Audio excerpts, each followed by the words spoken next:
The Russian news agency Interfax says Russian media gave more airtime to President Trump in January than Vladimir Putin. That is apparently changing as Russian officials scale back their optimism over what one top diplomat calls a new post-West world order. Correspondent Rich Edson has that story tonight from the State Department. The Kremlin has ordered Russian state media to curtail its positive coverage of President Donald Trump.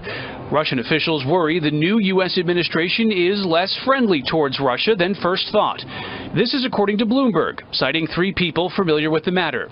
As top Trump cabinet members more frequently deliver criticism of Russia. Our alliance will continue to hold Russia accountable and demand that they honor the Minsk agreements, beginning with de-escalating violence in eastern Ukraine. Secretary of State Rex Tillerson and Secretary of Defense James Mattis have delivered similar messages, warning Russia to honor its commitments to halt violence in eastern Ukraine. President Trump himself has tweeted, quote, "Crimea was taken by Russia during the Obama administration. Was Obama too soft on Russia?" And last week, Russian Foreign Minister Sergei Lavrov claimed the Western-centric post-World War II order is dissolving. The whole history stage that can be called post-Cold War order has come to an end. We are convinced that its main result is a failure to apply the Cold War institutions to the new reality.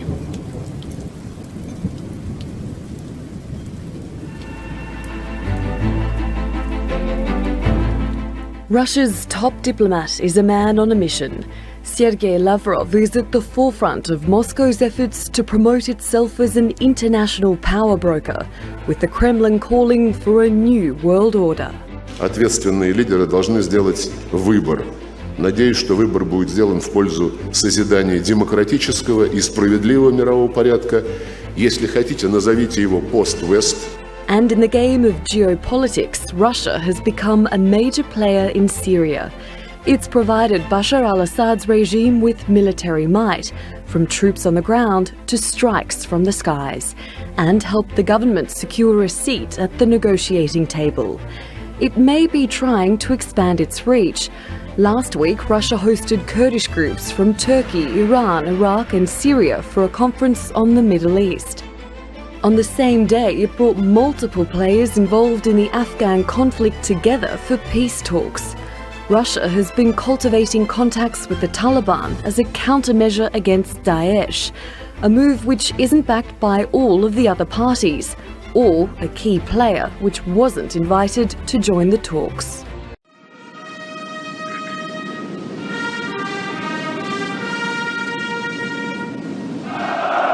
Moscow's displays of military muscle and diplomatic might in Syria have taken place while the country has endured its worst recession in 2 decades. It is slowly emerging from that economic crisis. But the fall in energy prices and Western sanctions have meant less money and fewer jobs for ordinary Russians. The World Bank warned last year that the number of poor people in Russia would rise to more than 20 million, out of a population of about 140 million. In the face of such immense domestic challenges, can this really be the era of a resurgent Russia on the foreign policy front? A new report shows the amount of weapons being bought and sold around the world is growing. According to the Stockholm International Peace Research Institute, the number of major weapons transfers over the past 5 years is on par with the end of the Cold War. The independent institute researches conflict, armaments, arms control, and disarmament.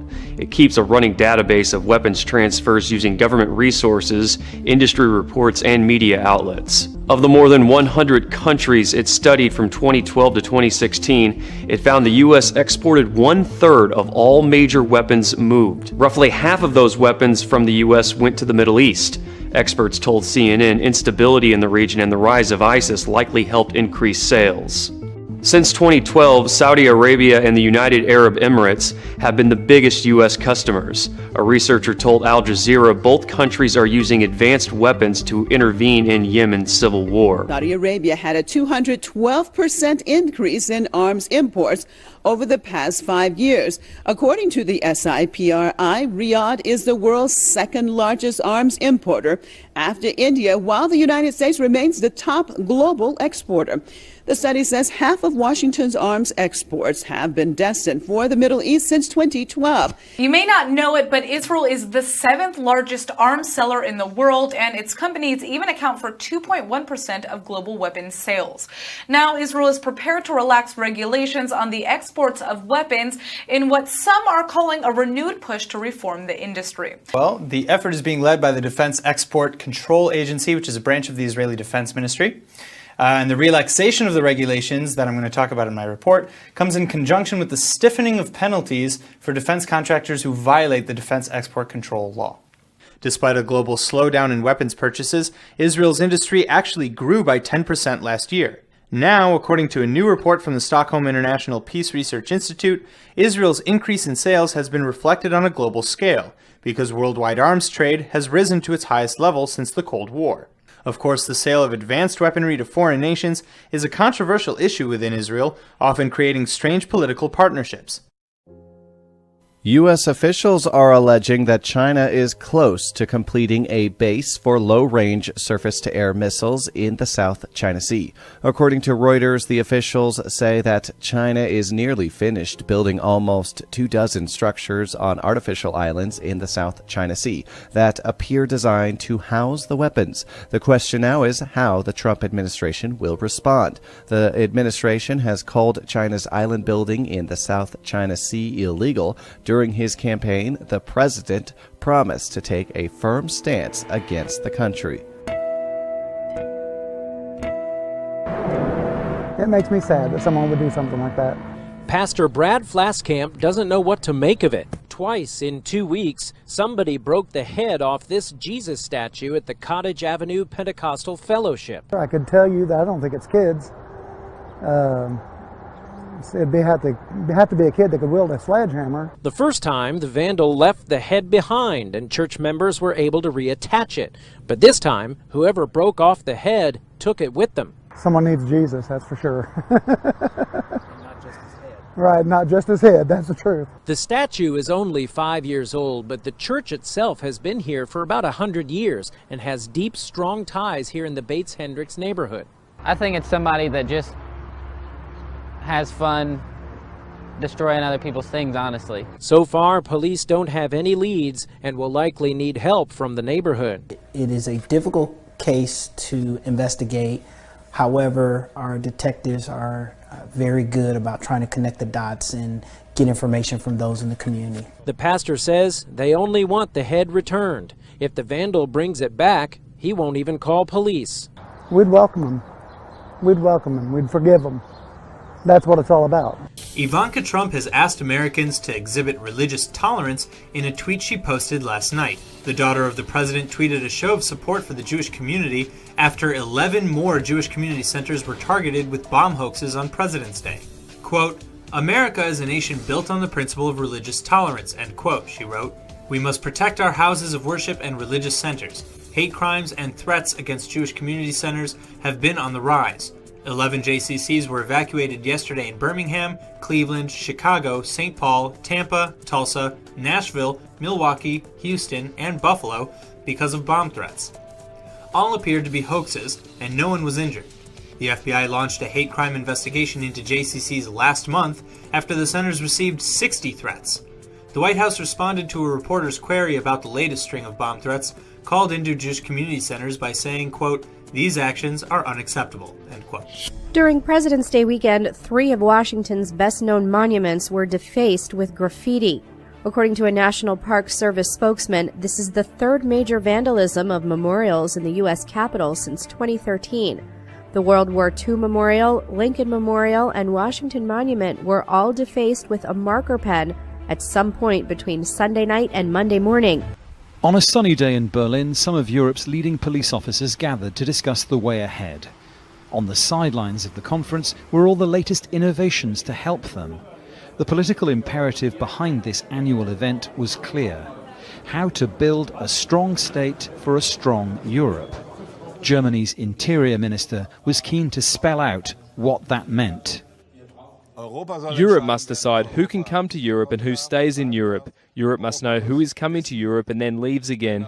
and the member states, the security authorities, must know about interesting security-related knowledge that other member states have made about people.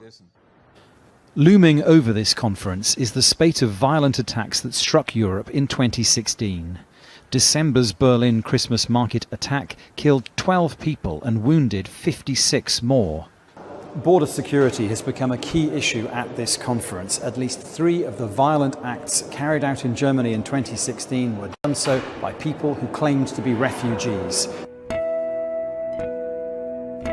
Riots erupted, cars were burned, stores looted. A police officer was forced to use his gun, which is a rarity in Sweden. It's in the same area where they've had problems before.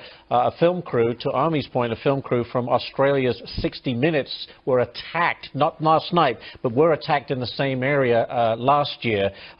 Some call it a no-go zone. The Swedish police like to classify it as an area of particular vulnerability. That's extraordinary, because the authorities are kind of glossing over the immigrant impact on Sweden, and we have a riot erupting like this. The Islamic State is vowing more attacks on Egyptian Christians. A new ISIS video shows the suicide bomber who attacked a Cairo church in December, saying Christians are the group's favorite prey, and that December's attacks were only the beginning.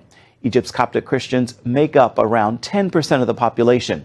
They've been increasingly targeted by Muslim extremists. Far-right French presidential candidate Marine Le Pen canceled a meeting with Lebanon's top Sunni cleric after being told she would have to wear a headscarf.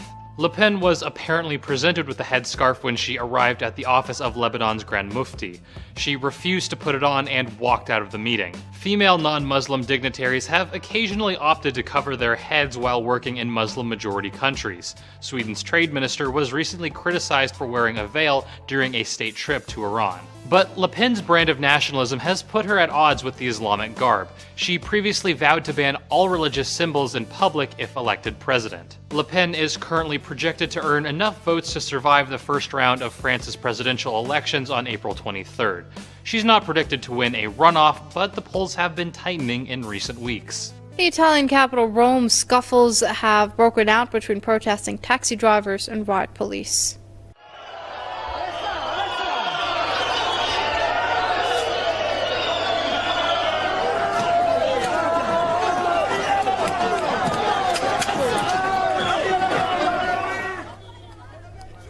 Several people were injured in the confrontations that erupted after the Italian lower house of parliament approved the so-called Uber Amendment Bill. The draft has already received the backing of the Senate and would see easing regulations for taxi companies. Opponents believe it would be to the benefit of internet-based and app-based taxi companies such as Uber. Italian taxi drivers have also voiced opposition to the bill by holding protests for the past 6 days. Similar rallies were held in Milan and Turin. The Greek people have seen their fair share of bailout deals. Both they and the papers say the latest is no different. A high price, this headline predicts, for the return of the Troika. Of course they will come with a cost. There is no way they won't. Lies. So many lies. They lie all the time. Greece is struggling. After almost 7 years of austerity policies, the country has sunk from recession into a full-blown depression, affecting people from all walks of life. Inside the municipality-run Athens Solidarity Centre, Greeks wait with a ticket in hand to get their share of handouts, such as food products or clothing. But sometimes the centre struggles too. About 26,000 people are registered here, up from 2,500.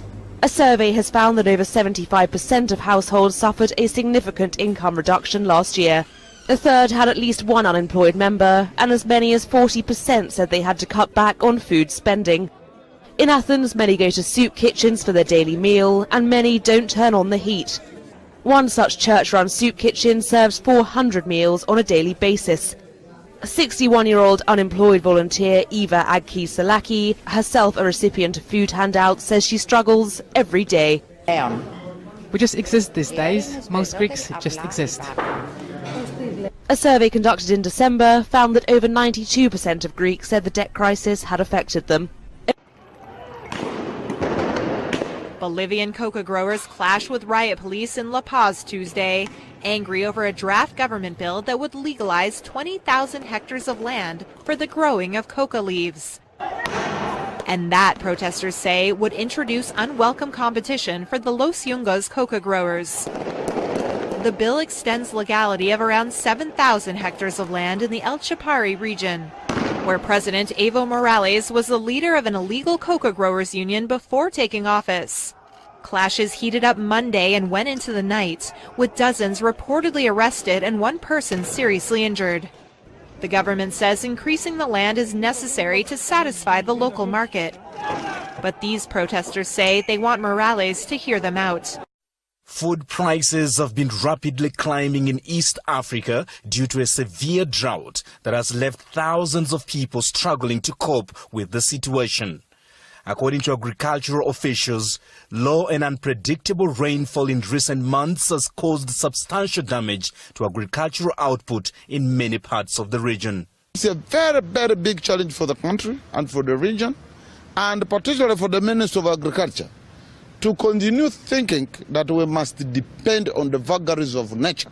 That can no longer work today because the climate is changing so fast. The government says that cereal prices have reached record high in Uganda, Kenya, Tanzania, South Sudan, Somalia and Ethiopia.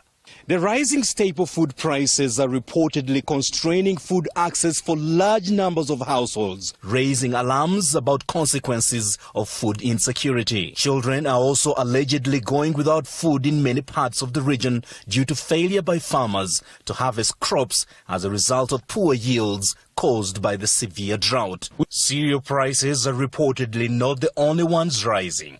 Beans now cost 40% more in Kenya than a year earlier, while in Uganda, corn prices are now up by 75% compared to a year earlier. Drought-affected pastoral areas in East Africa are facing severer conditions, with shortage of pasture and water causing reduced body mass for hundreds of animals. France is to cull a further 360,000 ducks as part of efforts to prevent the spread of the H5N8 bird flu virus. The slaughter will take place in Landes, the Pyrenees and Atlantic regions in the southwest of the country. The area is home to most of France's foie gras producers. France and Hungary have been the countries hardest hit by the highly contagious H5N8 virus that's been spreading across Europe, the Middle East and African countries in the past 3 months. Storms are battering Northern California for a third day in a row. The heavy rain is making creeks and rivers swell in an already soaked region. Storms triggered mudslides in Santa Cruz at south of San Francisco, and that area could see up to 8 inches of rain before the storm moves away later today. 8 more inches. Threat of flooding continues across Northern California. The water rushing out of the overflowing Anderson Reservoir is swelling creeks in its path, while those living downstream wait and worry. If the creek were to overflow, the flood pattern is just going to come right through this whole neighborhood. It's not the only reservoir filled to capacity by recent rains. For the first time in 20 years, officials Monday were forced to open the spillway at the Don Pedro Reservoir, about 2 hours south of Sacramento. The last time that happened, it contributed to the flooding in areas in and around the town of Modesto. We're going to keep the spillway open for 4 days. We're going to release enough water so that we can accommodate the storms that are coming in. In Oroville, engineers say the dam spillway is stable and able to handle the rain. Occasionally you see some erosion here and there, but nothing that's of concern at this time. Nearly 200,000 residents who live below it are still under an evacuation warning, told to be prepared to leave if necessary. Meanwhile, hundreds were forced to evacuate quickly in San Joaquin County, south of Sacramento, late Monday. Officials say they were able to halt a developing breach in a levee that could have impacted dozens of rural homes. The rain is also creating headaches in the Santa Cruz Mountains, 2 hours south of San Francisco, where mudslides have blocked roads and toppled trees.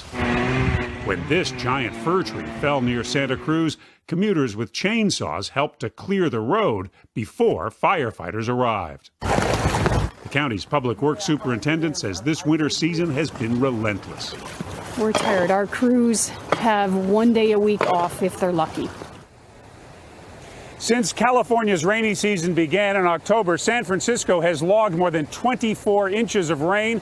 That's already above the city's normal annual rainfall total. Indonesia's capital Jakarta is overwhelmed by flooding after almost 6 inches of rain fell in 24 hours.